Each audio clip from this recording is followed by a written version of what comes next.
ask a little true. I'd like to know your point of view. Hi everybody, welcome to Evening TV and the Noah Radio Show. Today I want to talk to you about complicated grief. And I'm kind of using my own definition of complicated grief. There's something called complicated grief. People that use it are talking about grief that isn't going through the normal stages of grief and sort of processing in a reasonable amount of time. It's grief that goes on and on and on, is really interfering with your ability to get back to life differently. I'm using it a little differently. What I am referring to as complicated grief. I wanted to just insert another term, which is the better term. I was calling something complicated grief because it was just that came to me. It was like, this is a complicated situation, and so it's grief that gets complicated by the fact that people don't understand it and you can't get support. But the real term for this, I found a term for it, and it's called disenfranchised grief. Is grief that is complicated by the fact that that's hard for other people to relate to and interferes with your ability to get support. It's grief that's not recognized by society. With narcissistic abuse, there's tons of it because, there was a period there where I just went through enormous loss. I lost just everything, but no one died, and so, but there were all these losses. So of course it was the divorce, and of course it was all the the loss of my home, the future that we were gonna have, and all that stuff. But loss of the business, loss of all the security, loss of my dream, loss of all that. But also the loss of who I thought people were, and the loss of trust in myself, loss of my innocence, loss of my children's happy childhoods, all these things that no one ever was gonna recognize. Well, this is disenfranchised grief, and victims of narcissistic abuse know this really well.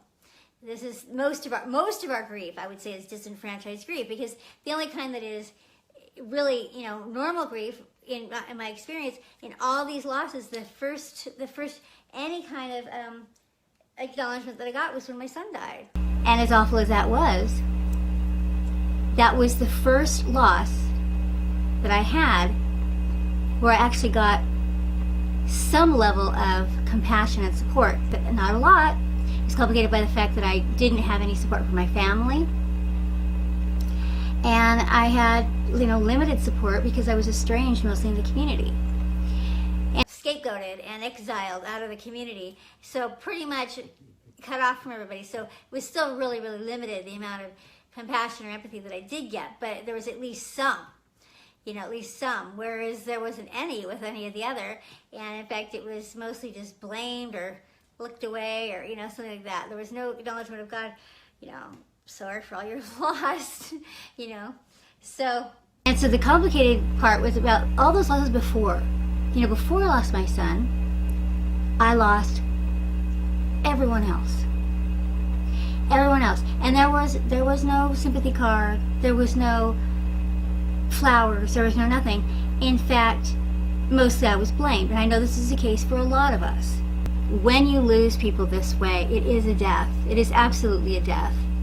And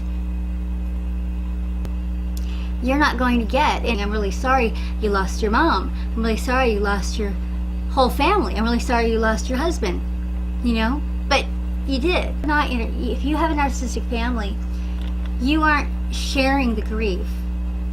The grief of my son is not a shared grief. It's not a shared grief at all. They're happy about him being gone because he was a threat to them. They can't love him. They're happy because it hurts me. And that is so twisted and so sick that no one could understand that. No one could understand that. Anyone who has not gone through this that would hear me say that would think I was insane. And it is insane, but it is also true. Loneliest, most isolating kind of grief that there is. Because you've lost someone there, every bit is gone. Even more gone.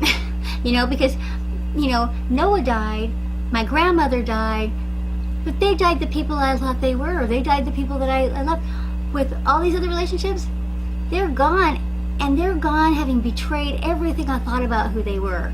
And it's a kind of grief that's very lonely because no one's going to understand that, you know? The only people that understand it are you guys. A lot of us have gone through the worst possible thing you can imagine. We've been lied about, lied to, betrayed, and our world just unraveled. And on top of it all, we were blamed. On top of it all, we were abandoned. We had all these things to grieve, and no support. When you lose people due to narcissistic abuse, you may have been surrounded by narcissists. So when the grief occurs, you don't have any sympathetic people in your life. You have a completely self-absorbed people in your life. So when the crisis comes, there's very little compassion coming your way, especially from the people you know. When it does come, it comes from strangers. You know, that's what happened to me in my life. The compassion that came from strangers or acquaintances, long lost neighbors, people like that. It didn't come from my own family. It didn't come from oldest friends. So how important it is to find support, like we're finding here, you know, are you guys. And so this is just an episode about grief, about who you thought they were, the dead relationships, the people that are alive, and the fact that you don't have support, and you don't get sympathy cards, and you're not going to get flowers, you're going to get blamed, you're going to get weird looks, you know, and you're going to get betrayal because the people are still around. You know, they're still around. And going through something as tragic as losing your child, and having that be not the worst part of it, having it be the fact that, you know, I had to deal with an estranged family on top of that. I had to, you know, they didn't have the support of a mother and a father and a brother, that they couldn't be compassionate supporters of mine. You know, those kinds of things. That grief on top of it, you know, the reminders of those losses when something tragic like that happens, you know, just how very, very alone and lonely that is. Disenfranchised grief, and just true, the complicated grief actually is a thing, and it is grief that is going on, and someone's having a hard time. They need extra help because they're not going through the phases of grief and coming out the other side. It's just expanding on and on and on, and they're not progressing, and it's really interfering with their ability to live their life, their ability to get back to life. And so that is actually what psychologists is called complicated grief, and it is actually a thing. So, okay, thanks a lot, you guys. I'll talk with you later. Bye-bye.